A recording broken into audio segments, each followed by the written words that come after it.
Hi guys, it's Jess and welcome back to my channel, or welcome to my channel if it is your first time here. Today I am announcing my big summer reads TBR.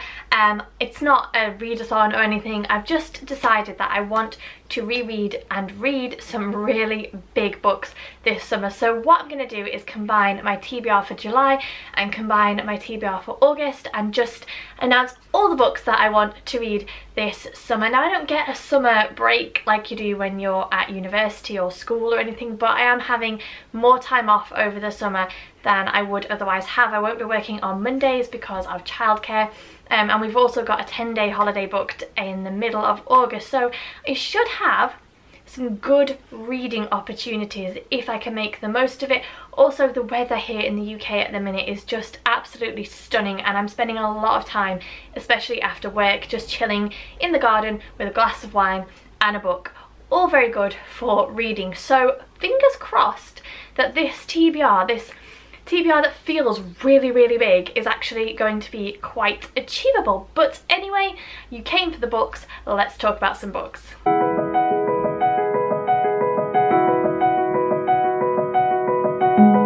So first I'm going to talk really quickly about the books that I have left over from last month's TBR, and I am planning on picking these up if I feel in the mood. I'm not putting too much pressure on myself to read them. But first, the book that I am currently reading, and that is Grace and Fury by Tracy Banghart. Now I talk about this a little bit more in my June wrap up, so I will link that down below if you want to go and hop over to check that out once you've watched this. But this is basically a YA fantasy set in a world where women have no rights. They're not allowed to read, they're not allowed to write, they are powerless, and we have two sisters, one who is very compliant and passive and one who is a bit of a rebel, and that's all I'm going to say. This is a fantastic book. I'm really enjoying it, and I think it's going to be a 5-star read for me. If it finishes the way that it has started, it's absolutely fantastic, and I cannot wait to see what happens at the end. Then I'm not going to talk about these next 3 books in too much detail because I mentioned them in my June TBR, but they are When God Was a Rabbit by Sarah Winman, The Martian by Andy Weir, and Fire Study by Maria V. Snyder. And all 3 books I do want to read if I can, but as I said, I'm not putting too much pressure on myself to pick them up anytime soon because, as you will see in a minute, I've got some mammoth books to get to. Once I have finished Grace and Fury, I have a buddy read this month, and I'm going to be picking up Renegade by Marissa Meyer. I mentioned this in my recent book haul, which I will also link in the description box down below. This is Marissa Meyer's latest offering, and I am so excited about it. It's basically set in a world where you have renegades who are humans with super abilities, and you have anarchists who are people who are against superheroes. And our 2 protagonists, we have Nova, who is an anarchist who is out to seek vengeance on the renegades after the superheroes failed to save her family, and we have Adrian, who is a renegade, and I don't know much more about it than that, but I am so looking forward to reading this book. Apart from the fact that I'm in love with the cover, I just think it sounds fantastic, and if it's anything like Marissa Meyer's other books, then I definitely think I'm going to enjoy it, and I can't wait to pick it up. Next we have the July and August choices for the Bookish Mums book club that I helped to run. So July's book is Children of Blood and Bone by Tomi Adeyemi. This is a YA fantasy. It's the author's debut novel, but I have heard so much high praise for this book. It doesn't say very much on the back, and despite the fact that I've seen people talking about it left, right and centre, I've tried to remain as spoiler free as possible because I just think that is going to add to the excitement. So on the back it literally says, "They killed my mother, they took our magic, they tried to bury us, now we rise." And yeah, that's all I know, that's all I want to know, and I'm very excited to read this, and I can't wait to talk about it with the Bookish Mamas either because I just think it's going to be a fantastic read. And then the choice for July is Together by Julie Cohen, and this is a contemporary about a married couple who have been married for a very long time. On the surface, their life appears to be just very normal. They appear to be a couple very much in love, and then one morning the husband gets up, writes his wife a letter and leaves the family home, and we begin to unravel the story of this couple and the fact that they have been hiding a secret since the day that they met. And the thing about this book that really piqued my interest is it just says on the back, is this a great love story or a story about great love? Whatever you decide, theirs is a story that will never leave you.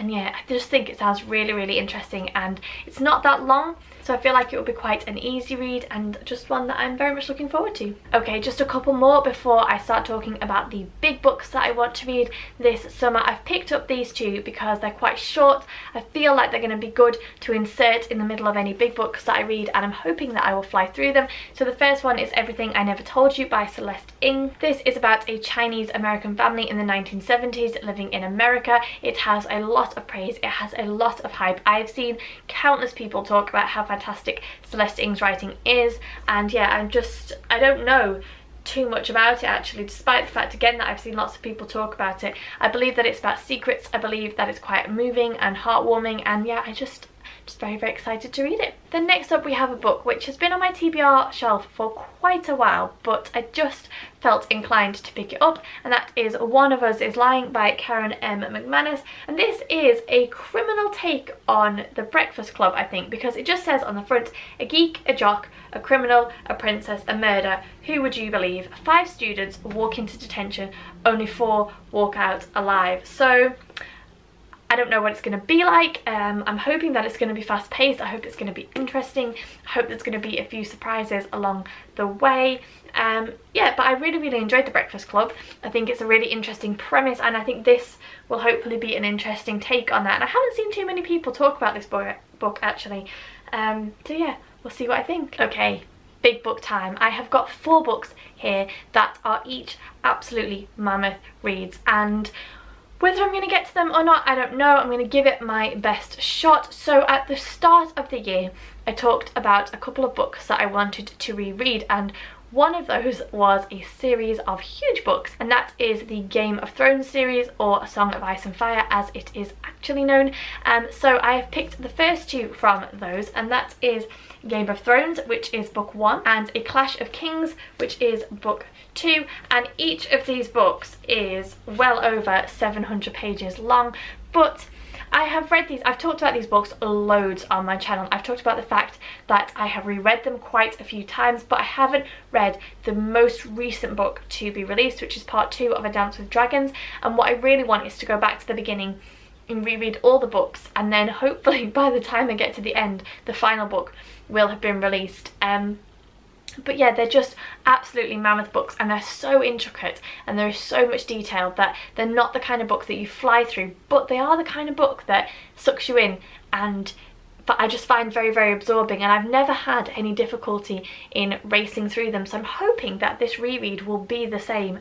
But they are, I mean, the size of them, and that's just 2 of the ones that are released. So yeah, these are my main 2 challenges for the months of July and August, is just to get through the first 2 books of these. So we will see how I get on. And if I were to manage to read all of the other books that I've mentioned and the first 2 in A Song of Ice and Fire, I'd really like to pick up Ship of Destiny by Robin Hobb. This is the 3rd and final book in the Live Ship Traders trilogy, and I have absolutely adored the first and second books, and the only thing that's put me off picking this up is the size. This again is how many pages? 900 pages long, so it's not a short read by any stretch of the imagination. If you are familiar with my channel, you'll know that I absolutely adore Robin Hobb's books. If you're not familiar, this is a high fantasy series which features magic, it features intrigue, it features betrayal and love, and just all of the human emotions that you can possibly think of, set against a backdrop of piracy with dragons, and just there's just so many elements to this book, and I cannot wait to see how this story concludes. Robin Hobb is a writer of fantasy novels with really, really strong and impactful characters. A lot of her books tend to be quite slow moving, and they're not particularly plot driven, they are definitely character driven, but I found that the Live Ship Traders is much more action packed than any of the other books of hers that I have read. So if you wanted to dip your toe into her writing, although all the books are this size, so it's not really dipping your toe, it's not a quick read, but you were hesitant about reading slower books, then this might be a good shout actually. Although I do think that there might be a specific order that you're supposed to read them in, because this book, this trilogy, and all of the rest of her trilogies are set in the Elderling realm. So even though they're about different characters and they take part in different time periods, they are all within the same fantastical world. So I'm not actually sure about that because I've just kind of picked them up and read them as and when, but there might be a particular order, but I found these to be much more plot driven than some of her other books was the point that I was trying to garbly make. So yeah, hopefully at some point, either in the summer or later on, I will get to this one. And then the final book that I'm going to stick on to this TBR is another whopper, and that is Froy of the Exiles by Melina Marchetta. I read Finnegan of the Rock last month or the month before and absolutely loved it. I just flew through it. I thought that it was fantastic. It is again a fantasy. It's set in a world where a curse has been cast across a particular land, and half the people of this land were trapped within the curse and half the people were exiled and trapped on the outside, and were trying to find a way to break the curse and release their people and reunite their land. And the protagonist, Finnegan, was absolutely fantastic. So my understanding is that this book, although it follows another character's perspective, Froy of the Exiles, who we do meet in the first book, it picks up where that story left off. And yeah, I'm very, very excited to jump back into this world and see what is going to happen. But again, let's see how many pages this one is.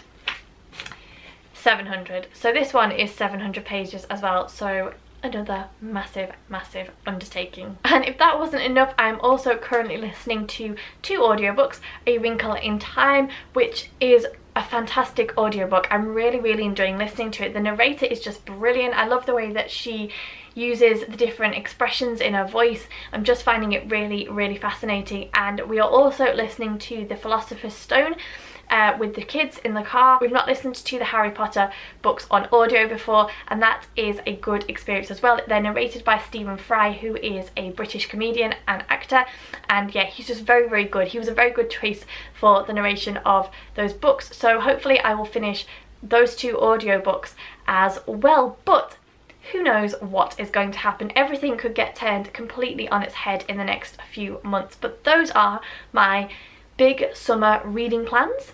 So I hope that you have enjoyed watching. Do let me know what your reading plans are for the summer. Let me know if you're planning on reading any of the same books that I am. As always, thank you so much for watching. Please don't forget to give me the thumbs up, subscribe to the channel, leave me a comment, and I will see you all soon.